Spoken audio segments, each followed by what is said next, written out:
Football খেলা পছন্দ করি সেজন্য এসেছি। 170 টাকা।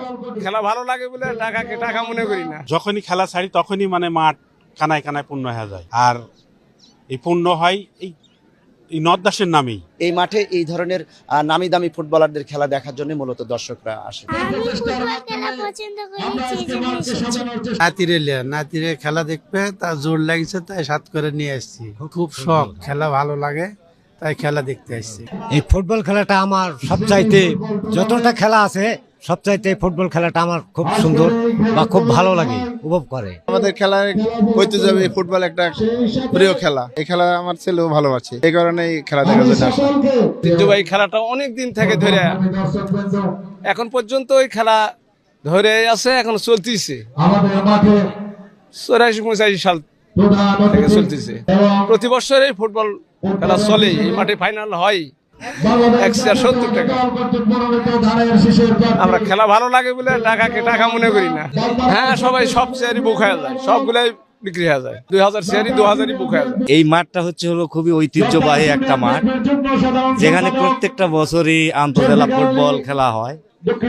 তো এই খেলাতে আমি একাই আসবো কেন, আমার ছেলে মেয়েরাও আসলে খুবই আগ্রহী, খেলা প্রেমী, ফুটবল প্রেমী। এই কারণে আসলে আসা খেলাটা দেখার জন্য। এই মাঠটা হলো ব্যাপক দর্শক প্রবণ মাঠ, আর এখানকার খেলা হয় খুবই আন্তর্জাতিক মানসম্পন্ন। Japan Bangladesh joint venture company JBS holdings limited. আমাদের এলাকায় ঐতিহ্যবাহী কিছু টিম ছিল, যেমন বঙ্গবীর নামে একটা টিম ছিল।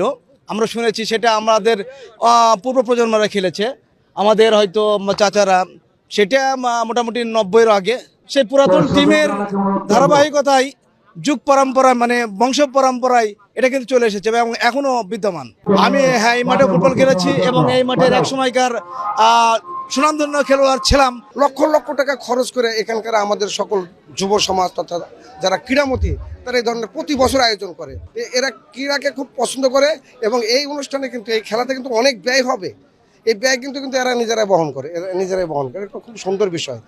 আমি যার জন্য নির্বাচনের মধ্যে অন্যান্য জায়গায় ব্যস্ত, তারপরও ছুটে এসেছি এই খেলা দেখার জন্য, আরও উৎসাহ উদ্দীপনা দেওয়ার জন্য। আল্লাহ রাব্বুল আলামিন যদি আমাকে সম্মান পোষণ করেন, ইনশাল্লাহ বাগমারা উপজেলার সকল ইউনিয়নে তো আমরা উন্নয়ন করার চেষ্টা করব।